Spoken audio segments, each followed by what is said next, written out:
morning. Thank you all so much for coming this morning on this awful, dreary, rainy day.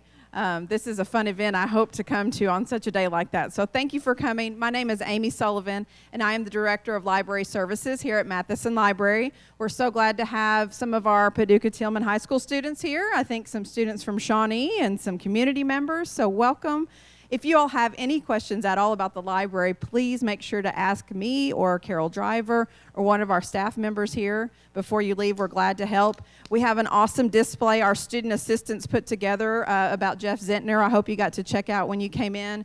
We have some books for sale. I want to make sure you know that. Our bookstore staff is here. He's waving his hand there. We have a copy of both books for sale. They are $10 each, so feel free to purchase those anytime while you're here. I am certain that Jeff will be glad to autograph after the event. We have wonderful refreshments provided by Jessie Donaldson at our Kitchens Cafe, so I hope you'll take advantage of that. She's an awesome chef, and we've got some Nashville hot chicken, from what I understand, in honor of Jeff, who is from Nashville. So welcome, thank you for coming, and it is my pleasure to be able to introduce Jeff Zentner to you today. He is as many of you know, a talented author, but hopefully you all know he's also a very talented musician. He is the author of New York Times notable book, The Serpent King and Goodbye Days, which I was thrilled to get to read in one of my young adult literature courses that I took. I read The Serpent King and I loved it, but then I, on my own, decided to go ahead and read Goodbye Days, and it turned out to be my favorite. So I have some questions that I hope I get answered today. I hope you do too.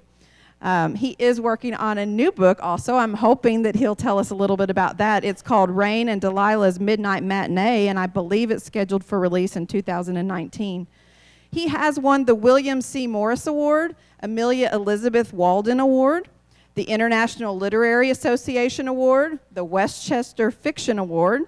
He's been longlisted for the Carnegie Medal and was a finalist for the Southern Book Prize and Indie's Choice Award. So he is just a wonderful writer who has earned a lot of awards. He did come to writing through music. He started his creative life as a guitarist, and he eventually became a songwriter. He's released 5 albums and appeared on recordings with Iggy Pop, Nick Cave, Warren Ellis, Thurston Moore, and Debbie Harry, among others. Please join me in welcoming Mr. Jeff Zentner today.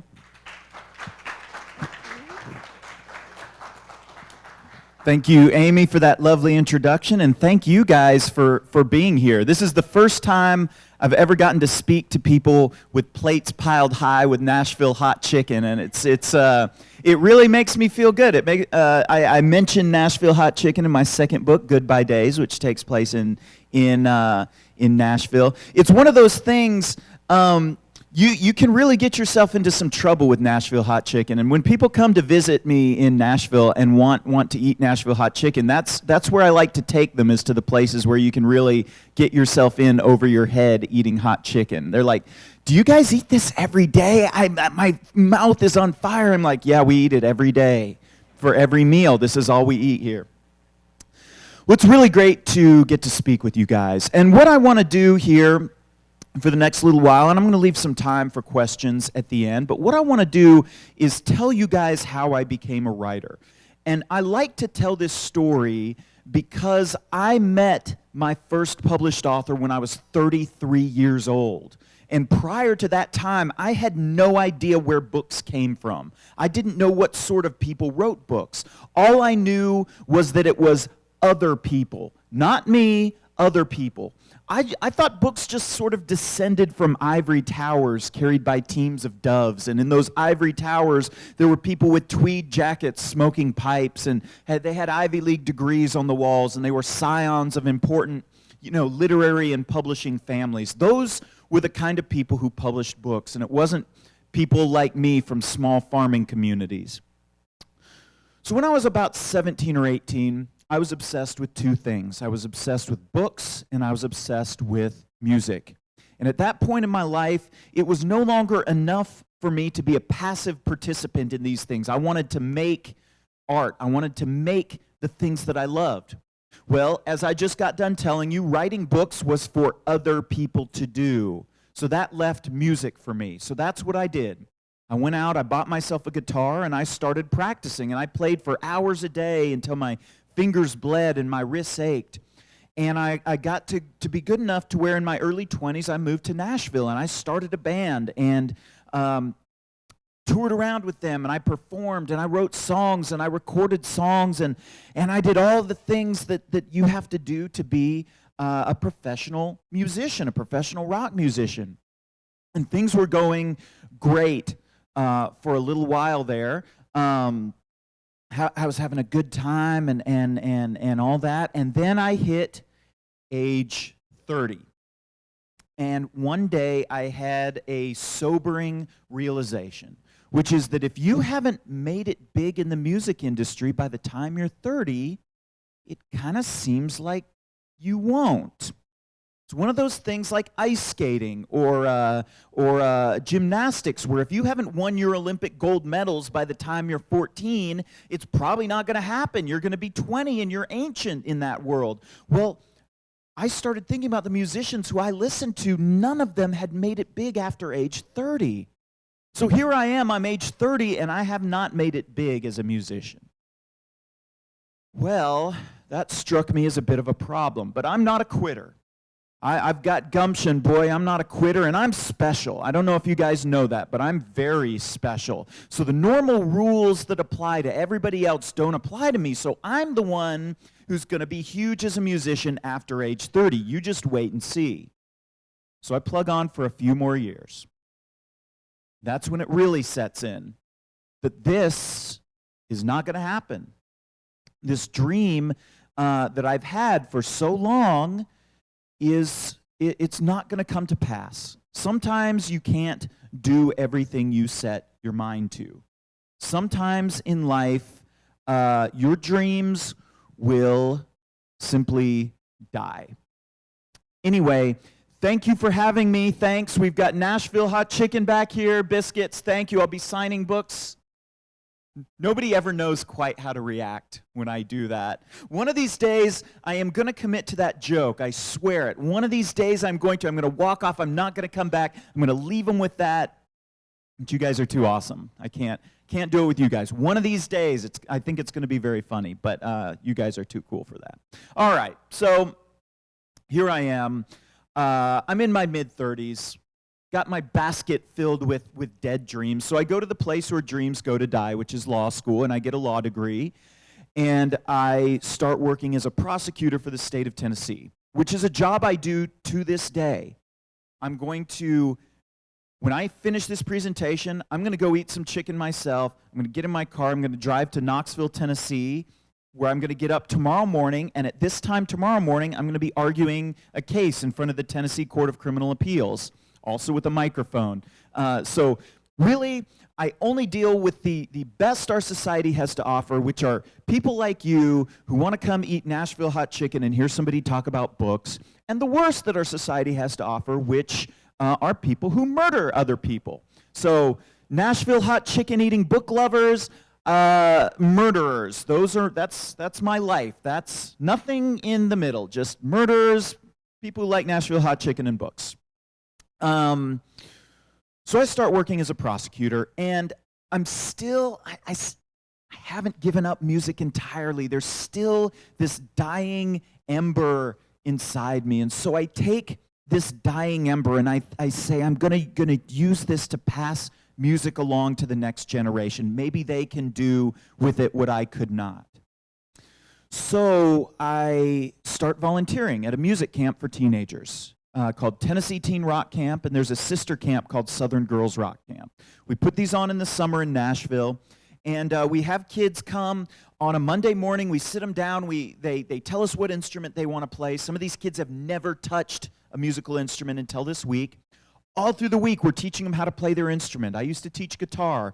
We are teaching them how to play in bands. We're teaching them how to record themselves, how to dial in the sound on their amplifier, how to make flyers for a show, how to book a tour. Everything you need to know to be a rock musician, we're teaching these kids how to do.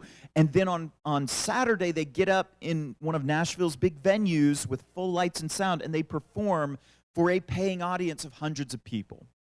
And it's a magical experience. I mean, that's the only way you can describe it. It's a magical experience. And I would sit in the wings where I would tune their guitars before they'd go on stage, and I would be so emotional watching this happening. And one day I finally put my finger on what it was that I loved so much about it, which is I love the way young people love the art that they love. There's something so wonderful and special about it. Young people let art they love mark them in a way that we as adults sometimes don't. They let it become part of their identity, part of the way they relate to the world. And there's something very magical about that. And it made me want to make art for young adults. That I really wanted to do that. But now I've got a real problem because I know how to make one kind of art, and that's music. And I've aged out of music in general. I've really aged out of making the kind of music that gets marketed to young adults. I am, after all, 2 years younger than Justin Bieber's father. I could be Justin Bieber's father. He would be a lot different if I were his father, I think. There would be some rules. That's beside the point. The point is, I was too old to make music to reach the audience I wanted to reach. So that's not going to happen. If I want to reach the audience I want to reach, I have to, in my mid-30s, reinvent my creative life from scratch. So I start looking around for what I can do to do that. Now, here's what's happened in the meantime. Some things have started to fall into place. Some things have started to happen. Thing number one, I have now, by this point in my life, met my first published author. It wasn't just anybody. I didn't just walk into a bookstore and shake someone's hand. This was a friend of mine. She worked as a librarian in a library not unlike this one, and she was working on a manuscript. And she would tell me about it, and I'd think to myself, well, good luck, because people like us don't publish books. Don't you know? It's other people who publish books. But she felt differently. She finished her manuscript, got herself a fancy literary agent. The literary agent went and sold her manuscript to a fancy publishing house. That fancy publishing house published her book, and she's now a New York Times best-selling author of books for young adults. So she would tell me about the young adults she would reach with her writing, about the amazing young adults who she would encounter at bookstores and schools and libraries and festivals, and who would write her letters. She was doing exactly what I wanted to do, which is reaching young adults with art and things that they love.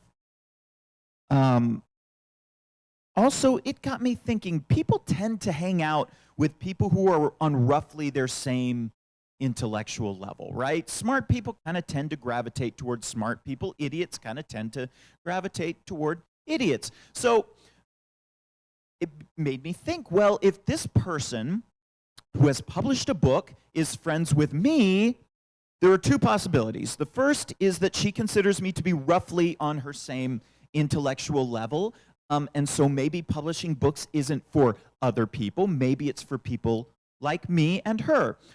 The other possibility, of course, is that she keeps me around as sort of like a court jester, you know, getting my hands stuck in peanut butter jars, you know, having buckets fall on my head and banging around going, who turned out the lights, that sort of thing, which is possible, but I decided to give myself the benefit of the doubt and assume that it was the former. So here we are. I know somebody who's published a book, somebody close to me. Maybe this is something I can do. Okay. Thing number two that fell into place for me is that I was doing a lot of writing in my day job as a prosecutor. And to do the sort of writing that will convince a panel of judges to keep somebody in prison for the rest of their life for murder requires a good bit of storytelling. You have to take the facts that you're given and you have to assemble them into a narrative, into a cohesive story, a true crime story. And if you tell the most compelling one, then you're going to win. Judges are human beings like everybody else. They like movies, they like books, they like TV shows, they like stories. So if you tell the best story, you're going to win. And if you tell the best story with the best writing, you're going to win. So I was getting a lot of practice telling stories, and I was getting a lot of practice writing, and I was starting to feel very confident in my writing. The third thing that fell into place, and this is, I think, the most important one for any artist, which is that I, at that point, was no longer afraid to fail. Because I had failed at music. My dreams had died. I had failed at music, and I was still alive. I was still walking around. I could walk down the street, and people wouldn't point and laugh at me for that specific reason, that I failed at music. So what am I afraid of? What am I afraid of? If I try to write a book for young adults and I fail. And I move on to something else, juggling maybe. But if I succeed, maybe I end up standing in front of a group of people, including young adults in Paducah, Kentucky, with a microphone talking about the books I've written for young adults. I didn't think about it in that specific of terms necessarily, but you get the point. So I decided to just do it. Just do it. If I fail, I fail. So I went back to my songwriting catalog, and I came up with a couple of songs that I thought might make good novels. Because after all, these were perfectly good ideas. Why not plagiarize yourself and just steal one of your own ideas to expand into a novel? So that's what I did. I came up with 2 songs, and I couldn't decide which one of them I wanted to expand out to novel length, so I decided to just use them both and find the connections. Because what the heck? Nobody's going to read this book anyway. Probably won't get published. I'll just put both of these ideas in the same book, and maybe it'll work somehow. So I've got an idea for a novel. Now, a novel needs characters. And so I thought probably the best way to go about doing this is going to be to write the people who fascinate me.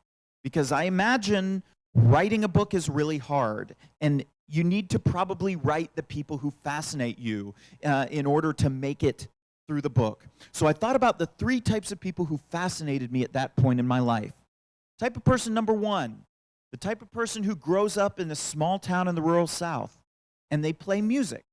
Maybe they learned music in their church, and they grew up, singing, playing guitar, playing drums, bass in the church band, and it leads them to become lovers of music. And their love of music leads them to love types of music that aren't widely loved in their small towns, and it makes them a misfit because this love of this art becomes part of their identity, and so their identity makes them not quite fit in their small communities. So the minute they are able, they move to Nashville, and they find their musical tribe, they find their people. So I wanted to write that person's life before, while they were still struggling, while they were still trying to figure out who they were and how to survive with their spirit intact and be who they wanted to be. Type of person number 2. How many of you guys follow somebody or subscribe to somebody on any social media platform or YouTube who is roughly teenage, okay? Maybe a little older, but who has thousands, if not millions, of followers or subscribers? Every time I ask this question of high school students, I get a lot of hands. There are a lot of very young people out there who have tremendous platforms and who are reaching many, many people with their words. And that's extraordinary to me, because that wasn't something that existed as a possibility for teenagers when I was a teenager. That just didn't happen. So I wanted to write a character like that, who was a teenager and who was reaching thousands, millions of people with her voice. And yet, I imagined that to do that, there's a trade-off. And maybe that trade-off is that your real life social circumstances don't mirror your online popularity. And what would that look like if you lived in this small town where people thought that you were better than them because of your online popularity and therefore shunned you and you were unpopular? So I wanted to write that kind of character. The third kind of character I wanted to write is a character that I might best describe as a redneck wizard. Let me give you let me explain that. So I worked at a bookstore in high school and college, Even though I worked at bookstores, I didn't know where books came from until later. But I worked at a bookstore in high school and college. And these guys would come in. There were a couple of them. Big, kind of beefy, real country-looking guys. Big beard, John Deere hat, Carhartt jacket. You know the kind I'm talking about. And they would come in at the end of the day, okay, 6 o'clock, gotten off work, they had mud on their clothes, paint on their clothes, dust, looked like they've been hanging drywall or something, cement. They would go over to the fantasy section. They would grab a big stack of fantasy books, 10 or 12 of them. They would come up and plop them down on the counter, and they'd be like, there's my reading for the week.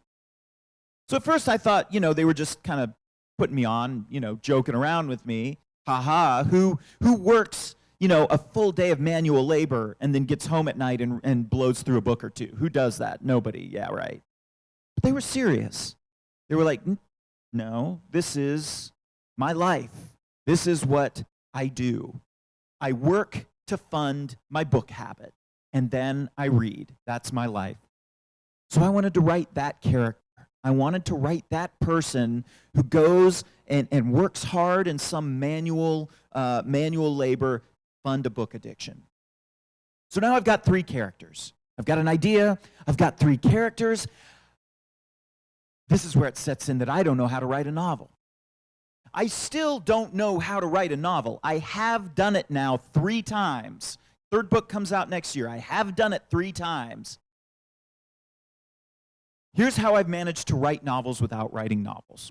I could not sit across from any one of you and say, let me tell you about yourself. Let me tell you who you are, who you love, who loves you, where you've been, where you're going, what you've seen, what you've learned, what you need to learn, what makes you afraid, what makes you feel brave. I can't tell you those things about yourself. What I could do is I could sit across from any of you and say, tell me who you are.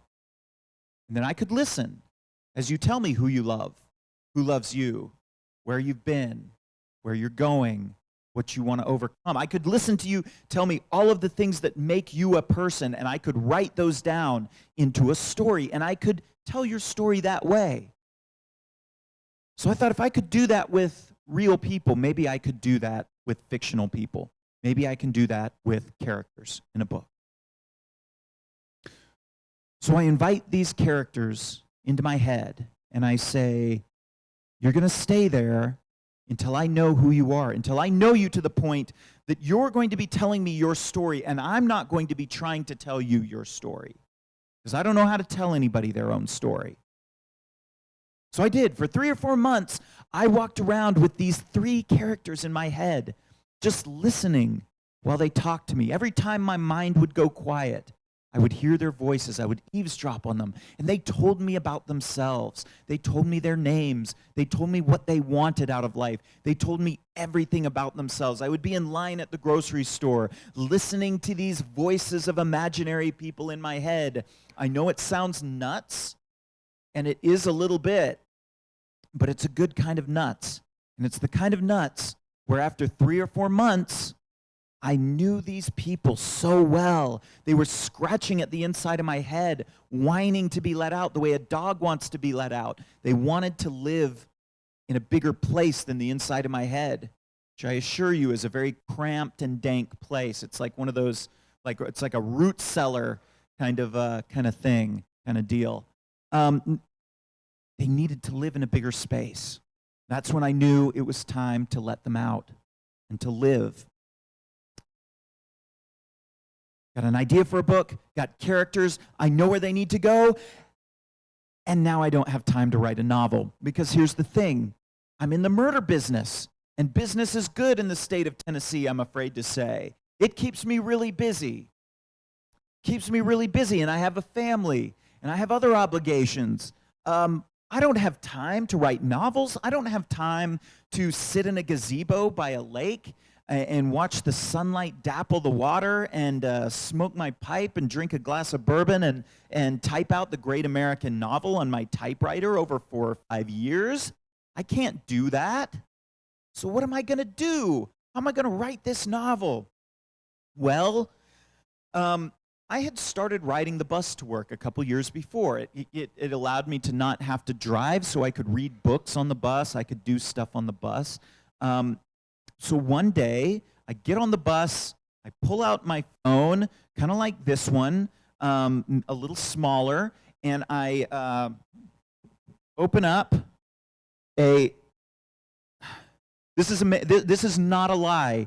There is an email right now from one of my author friends. The subject line is, "How do you do it all?" I am not joking. This is not a setup. It literally says, "How do you do it all?"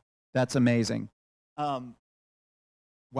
Well, I'll tell you how I do it all. I opened up a Google document, and with my right thumb, I started typing. I typed all the way into work. I got to work, I put my phone away, got down to murder business, went to lunchtime, got my phone back out, started typing again with my right thumb, went through lunch, lunch got over, got back to murder business, worked till the end of the day, got on the bus again, got out my phone and started typing with my right thumb, all the way home. I did that for 25 days, and I came up with the first draft of this novel, called The Serpent King. Now, I want to be clear, I didn't write this novel in 25 days.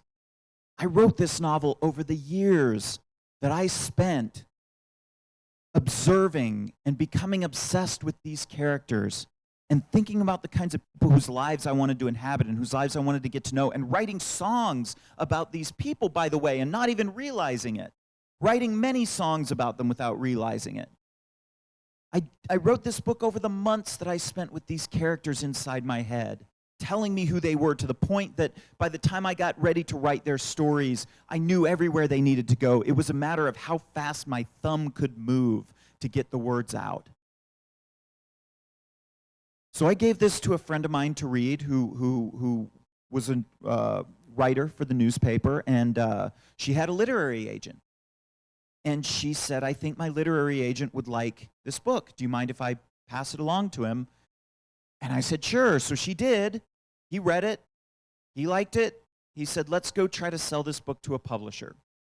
So he took it around to publishers, and in June of 2014, it sold to Random House. Random House published it in March 2016, and in March 2017 published my second novel called Goodbye Days.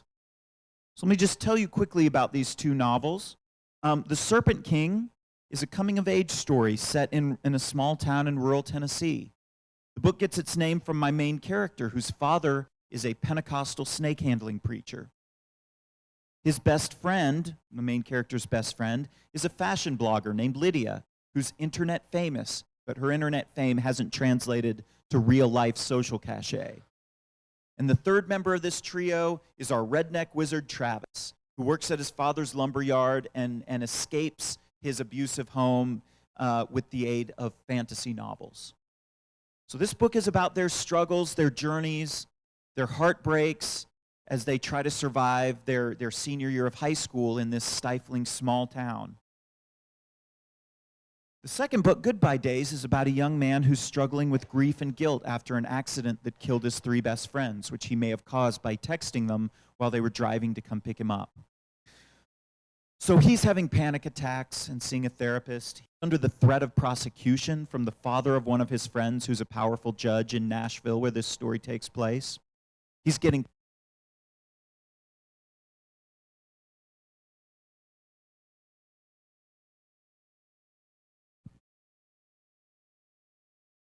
close with the girlfriend of one of his friends who died, which is creating a whole other set of issues. And while all this is happening, the grandmother of one of his friends who died comes to him and says, "I want you to spend a goodbye day with me."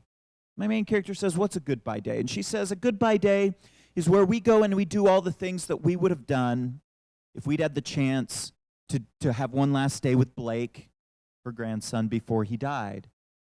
We like to go fishing together. We'll go fishing together. We like to go to Waffle House together. We'll go to Waffle House together. Like to go to the movies together. We'll go to the movies together. We'll do all the things that we would have done if we'd had the chance. And we'll try to let him live one more day through us." We'll share our memories of him. We'll share what we know of him. Because there's a you that you show to your family, and there's a you that you show to your friends. So we're going to know the whole Blake.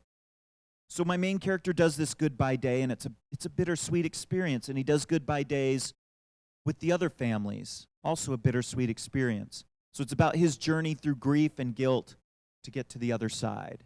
So lighthearted romp, just a madcap comedy, just a collision course with wackiness. So those are my books. That's my story in a nutshell, how I went from being a musician to being a writer. So here's what I hope you'll take away from this. It's that dreams don't really die. They're like energy. They change form if you're willing to allow them, if you're willing to let the sunset that you think you're walking into become a dawn, okay? Dreams don't really ever die. The other thing is that it's not other people who create things and who tell stories. It's you, and everybody has a story, everybody has a point of view, and it's valuable, and somebody needs to hear your story and your point of view. So if you've ever thought about writing your story or writing your point of view or writing the stories about the people who fascinate you, that's something you can do, and that's something the world needs. So that's it for me. That's all the talking at you I have. We've got a little over 15 minutes for questions, and I want to open it up to you guys. You can ask me about anything. You can ask me about writing books. You can ask me about being a prosecutor. You can ask me about music. Anything you want, you can ask about. Before the question, our TV crew wants to be able to hear the questions and the answers, so we have this lovely Catchbox microphone that I'm going to toss to the people that want to ask questions, and all you have to do is talk into it. It's a microphone like this, so don't be afraid, but please do talk into this so that everybody can hear the question. And now, who had that first question? I'm going to toss it to you. Talk into the box. Okay, so I know that you said that Travis was based on people who came in there, but why did he always have like his staff and his book with him? Like, why was that significant to him? Okay, so she's asking about the character of Travis in The Serpent King, which is our redneck wizard. He's our blue-collar fantasy fanboy. And a couple of his little quirks are he carries around a staff with him, like a medieval staff, and he wears a dragon necklace with one of those kind of chintzy Renaissance fair, pewter dragons clutching the crystal ball. And as you might imagine, this is mortifying to Lydia, the third, another member of the trio, who's a fashion blogger. Like, what could be less fashionable than walking around with a staff wearing a dragon necklace? And I included those details on Travis because those are true to the people who this character is based on. Not the staff part. They stopped short at the staff. I turned the nerdiness up on him like 20%.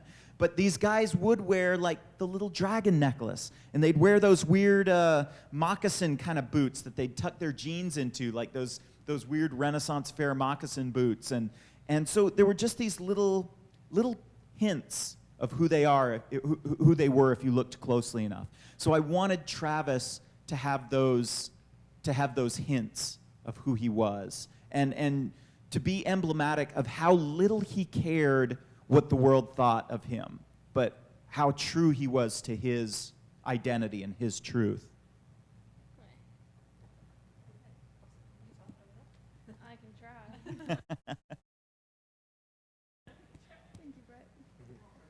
So, in the books, you have different things that relate to your life and wishes that you had. I believe you told us that Lydia, you wanted to be the daughter you never had. And are there more things in the books that we did not notice that could have been coming from your wishes or your reality? Yeah, so some of these students I talked with in a session before, so if you hear reference to me mentioning something and you didn't remember me mentioning it here, that's what that is. And I mentioned in one of the sessions before that the character of Lydia in The Serpent King is the daughter who I never had and will never have. Like I've got a son, he's an only child, we're good with that. But, it would be fun, I always thought it would be fun to have a daughter. And so I wrote her, I wrote the daughter who I wished I had. In my second book, Goodbye Days, I wrote the big sister that I wished I had but never had.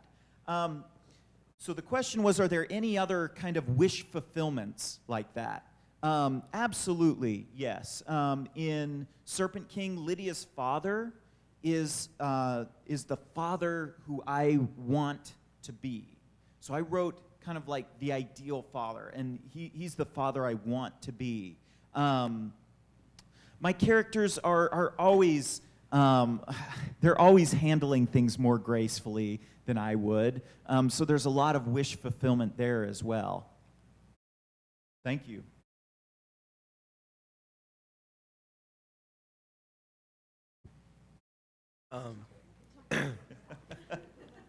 Could you tell us more about your third book, just stuff that could happen or plots?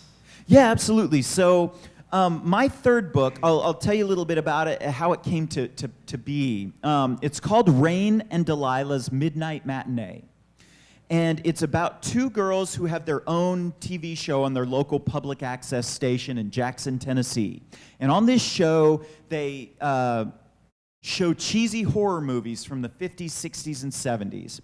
And they dress up like vampires, they do little funny skits, they do puppet shows, they dress up their dogs in tuxedos and have dog weddings on the show, they read viewer letters. It's one of those very silly, goofy shows that you sometimes happen upon on public access, and you're like, what is this? Who does that? Who is making this show? Who is watching this show? And I'll talk about that more in a second. But so these two girls have this show. One of them is using the show to try to reconnect with her father who abandoned their family. And all he left behind was this treasure trove of cheesy horror movies on VHS cassettes. And that's what they show on their show. So she's making this show in the hopes that he's just going to see it and regret leaving their family and want to reconnect. The other girl wants to go into television professionally. She's not sure what exactly yet, but maybe she wants to be a newscaster. She just knows that she wants to be on TV. She loves to connect with people that way, and she's trying to use this show as a springboard into that career. So the book is about their foibles as they try to take their show to the next level so that they can stay together making it, their best friends, and do with it and let it do for them what they want it to do for them, and whether that, in fact, will happen. So it's very much a book about friendship. It's very much a book about dreams and striving for things. And it's much more of a comedy than my first two books. I would call it maybe like a dramedy because there's still sad stuff in it. But it's a lot lighter in a lot of ways. And the way I came up with the idea for this book, so I get home one night on a Saturday night, and I just turn on the TV and start flipping through channels. Now, I don't ever do, I can't emphasize enough how never I do that. Because I've got a Netflix queue that's like 3 miles long, and I've got a Hulu queue that's 3 miles long, and I've got a stack of books I need to read that would reach this ceiling. So I don't have time to just, drift on the waves. But I did that this night.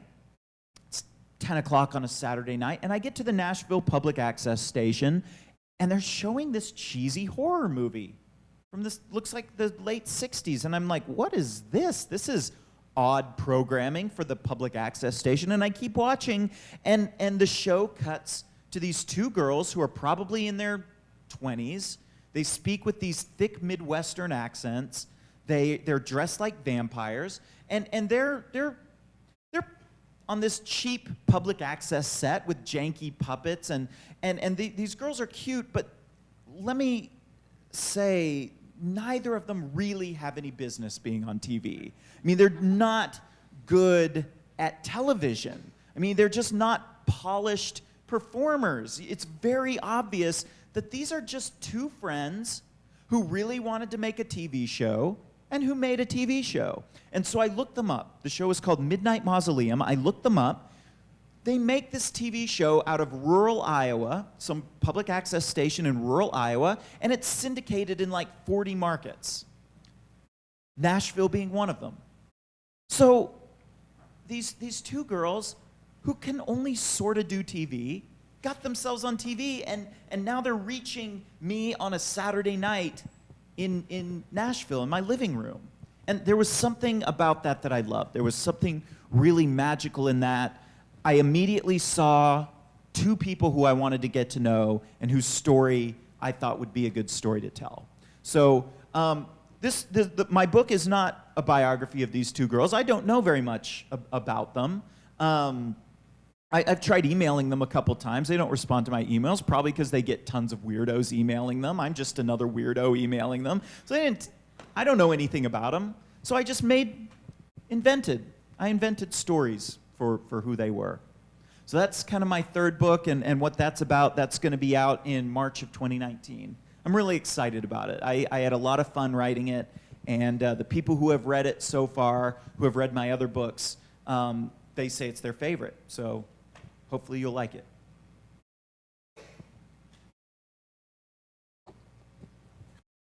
Well, I first wanted to say, when you were describing that book, it reminds me of the show I watched on Netflix called Mystery Science Theater 3000.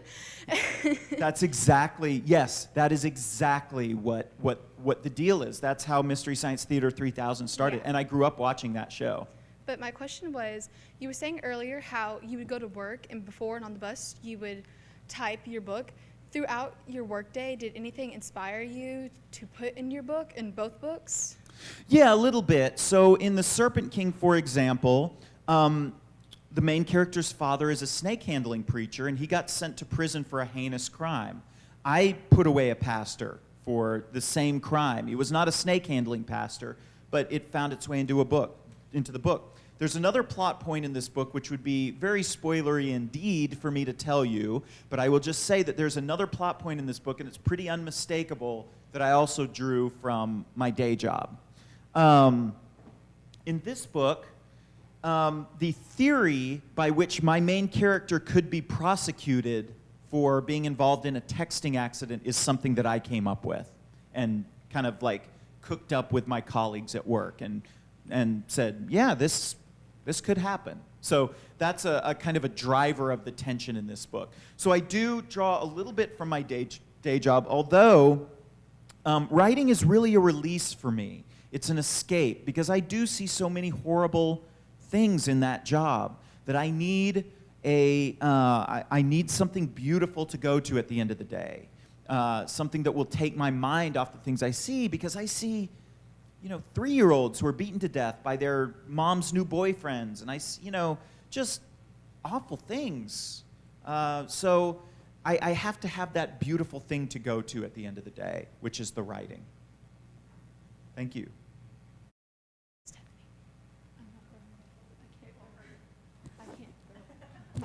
Okay, so in The Serpent King, you have it set in Forestville, Tennessee. I think Uh-huh. that's where it is. Why didn't you just have it in Nashville? Because they go there to visit Nashville, but they don't actually live there. Yeah. So The Serpent King is set in a fictional town in kind of in the Cumberland Plateau region of Tennessee, and the fictional town is called Forestville. And it's based loosely on Sparta, Tennessee. And I was going to just have it set in Sparta, Tennessee, but I went and visited Sparta, and Sparta was this really nice little town. I'm like, this town needs to be crappier. I need to have more control over this town. So they live in a town called Forestville, which is named after Nathan Bedford Forrest. How there is not a real town in Tennessee named after Nathan Bedford Forrest, I don't know. But that also allowed me to have the name of the town function on a symbolic level, because so much of The Serpent King is about overcoming a dark past. And so, the South is forever trying to overcome this dark past, and Nathan Bedford Forrest is kind of emblematic of this dark past, this history of racism and of abuse and that sort of thing. So I wanted the name of the town to function on a symbolic level as well. And if I had the story set in Nashville, there would be too many opportunities available to these kids. One of the nice things about about the Serpent King is I was able to take 3 different kinds of misfits because guess what? I wasn't able to decide which one of those 3 characters I wanted to have be the main character of the book, so I decided to just put them all in the book. And they're all really different. And the only way that you get misfits like that hanging out together is if it's set in a small town. You know, if you live in a small town in the rural South and you're a misfit for whatever reason, you don't get to choose the other misfits you hang out with. I mean, you could be a misfit because you love anime. And in a big city, there's, you know, you'll have an anime club at your high school. There's 7 or 8 other kids who are your people. If you live in a small town in the South, you got to hang out with the skateboarding misfit kid. And the 2 of you got to hang out with the heavy metal misfit kid. And the 3 of you got to hang out with the collects bugs in a jar and smells like Play-Doh misfit kid. Like you don't have a luxury of choice. So I wanted to remove from them that luxury of choice and offer a plausible scenario whereby 3 such different people would be hanging out together. Let's just continue with this passing. So, in your books, have you ever wanted to add any extra chapters or extra details to them? In my books, if I ever wanted to add any extra details or extra chapters, it's actually the opposite. Here's a funny story. The Serpent King originally had an epilogue in which I basically went 10 years in the future. I did a Harry Potter. I went 10 years in the future, and I just told you, the reader, everything that happens to these characters. Just, no, you don't need to worry about it. You don't need to imagine. You don't need to think about it. I'm just going to tell you what happened. And I just tell the reader what happened. So there's this epilogue, and I got to thinking about it, and I decided I did not care for my own epilogue anymore. I didn't like it. I didn't like exercising so much control over these characters that I'd given my readers. I didn't want to dictate to them what becomes of these characters. Because you've invested so much imagination in this, I want you to be able to write the ending. And so I went to my editor and I said, I want to cut the epilogue. And she said, I don't want to cut the epilogue. Now, it is very rare to argue with your editor to cut your stuff. It is almost always the opposite. So I'm arguing with my editor. I'm like, no, we got to cut the epilogue. I want to cut it. She finally goes, okay, fine. But you have to add in this other plot line to make up for it. Because what you put your readers through in this book, you need to give them something. So that's how I managed to get her to allow me to cut the epilogue. So it's the opposite. I've actually fought to cut stuff. Wow. I think we have time for maybe like 1 or 2 more. 2 more? Well, like kind of along those same lines, have you ever thought about like doing a continuation or like a sequel to any of your books, like at all, just like the kind of, not an epilogue, but just a whole nother story with all the same characters? I have thought about it a little bit, and I don't know. I don't think I'll do it, probably, for a couple of reasons. One reason is artistic, that I write a complete story, and that's the story, and I like leaving things as they are.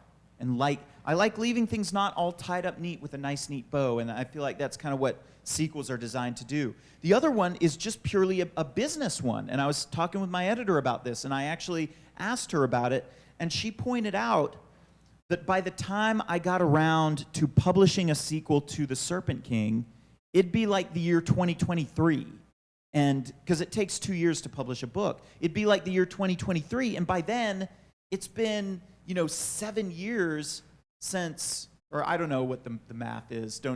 Please don't check my math. It's been years since The Serpent King came out. Like, all my readership has aged out. Like, that's a long time in young adult book writing years. That's the difference between driving a car and having a bed full of stuffed animals. So, probably not. I probably won't write any sequels. I've finished stories and I move on. I will explore themes that I didn't get to completely explore in books. So for example, Goodbye Days, in Serpent King, I got to explore certain things that I really explored in Goodbye Days, because I wasn't done yet with my exploration after Serpent King. Got one more there in the back.